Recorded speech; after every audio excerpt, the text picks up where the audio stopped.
देखिए, हर कोई आज एक दिली तकलीफ और दर्द को महसूस करेगा जो भारत के संविधान और भारत के डाइवर्सिटी, भाईचारगी, प्लुरलिज्म पर जिस किसी को आज भी अटूट भरोसा है और यकीन है,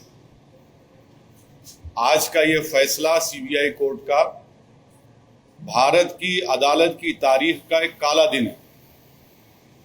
और मैं इसलिए कहता हूं क्योंकि सुप्रीम कोर्ट ने 9 नवंबर को जो सिविल डिस्प्यूट के मुकदमे का फैसला दिया था, जजमेंट में सुप्रीम कोर्ट ने कहा था, अंग्रेजी में कहता हूं कि सुप्रीम कोर्ट ने कहा था कि it is an egregious violation of rule of law.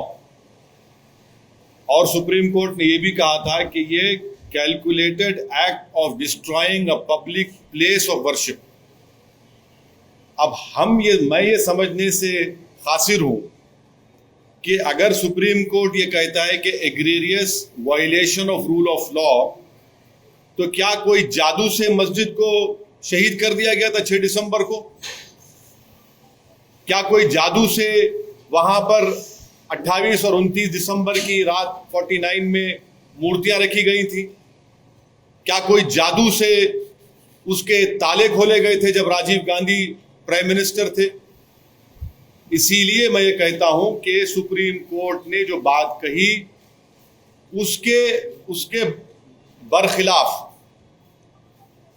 बरखिलाफ आज ये जजमेंट आया है।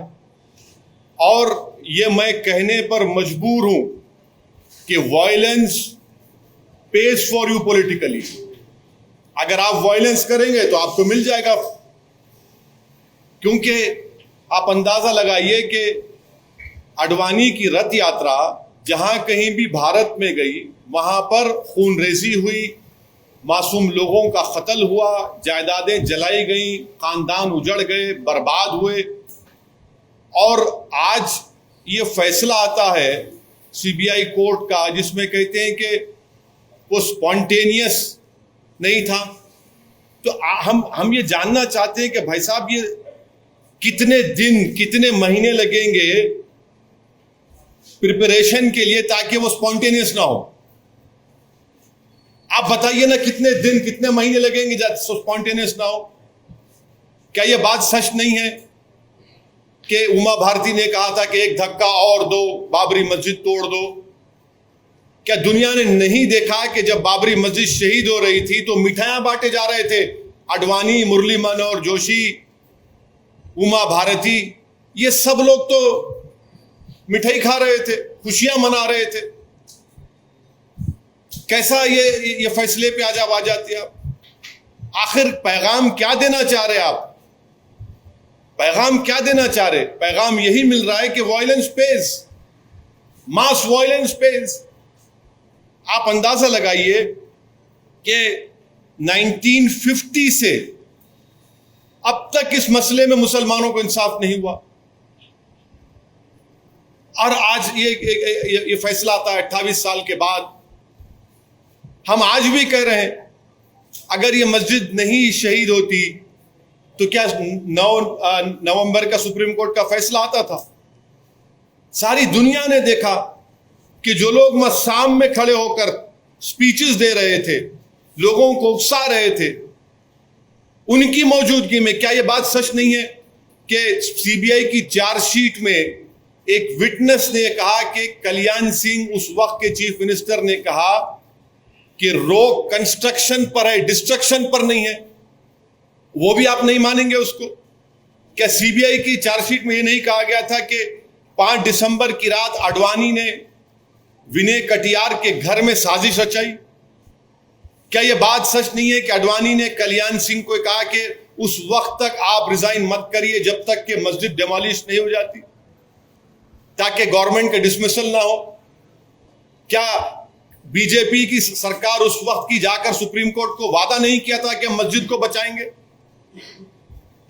ये फैसला, मुझे कहना पड़ेगा कि ये judgement satisfies the collective consciousness of Hindutva and its followers and its ideology. ये जजमेंट का यही है। किसने तोड़ा फिर मस्जिद पर? हम पूछना चाहते हैं, जब 6 दिसंबर 1992 को मस्जिद शहीद हुई थी, उस वक्त मैंने अपने आप को एक हेल्पलेस महसूस किया। मैंने अपने आप को अपने लिए एक ह्यूमिलिएशन समझा कि मैं अपनी एक अब शर्म महसूस हुई कि मैं अपनी मस्जिद को बचा नहीं सक रहा हूं, और राजा पैसा फैसला देते हैं। तो फिर आखिर इतना सब जो इन्वेस्टिगेशन हुआ, कैसा क्या हुआ? एक और बात आपको समझने की जरूरत है कि आडवाणी को हाईएस्ट सिविलियन अवार्ड दिया गया बीजेपी गवर्नमेंट तरफ से, एक्यूज हैं। तभी हमने कहा था कि देखो, मैं प्रेस कॉन्फ्रेंस में कहा था कि आडवाणी को ये हाईएस्ट सिविलियन अवार्ड दिया जा रहा है। आज उसका नतीजा हम देख रहे हैं। उमा भारती, अच्छा आप एक और आदमी का नाम ले लीजिए, हिंदुस्तान टाइम्स में आया कि भगवान गोयल कोर्ट के बाहर कह रहा है, कोर्ट के बाहर फैसला देने से पहले कोर्ट के बाहर कह रहा है कि हां, मैं एडमिट करता हूं कि मैंने डेमोलिशन में हिस्सा लिया। वो बीजेपी में उस वक्त का नॉर्थ इंडिया का शिवसेना का चीफ था। कोर्ट के बाहर कह रहा है और कोर्ट में जाकर कोर्ट बरी कर देता है लोगों को। तो ये मेरे लिए बहैसियत एक भारत के मुसलमान के लिए, जो मैं 6 दिसंबर 1992 को जो मुझे एक ह्यूमिलिएशन और बेबसी जो मैं महसूस किया था, आज मैं वही महसूस कर रहा हूं। इंसाफ नहीं हुआ इस मसले में, इंसाफ नहीं हुआ इस मसले में। जिन लोगों के इशारे पर, जिन लोगों की मौजूदगी में, जिनके तकारीर के जुमलों पर ये वायलेंस, तशद्दुद हुआ, क्रिमिनल एक्ट जिसको सुप्रीम कोर्ट ने कहा, आज वो पूरे के पूरे बरी हो गए।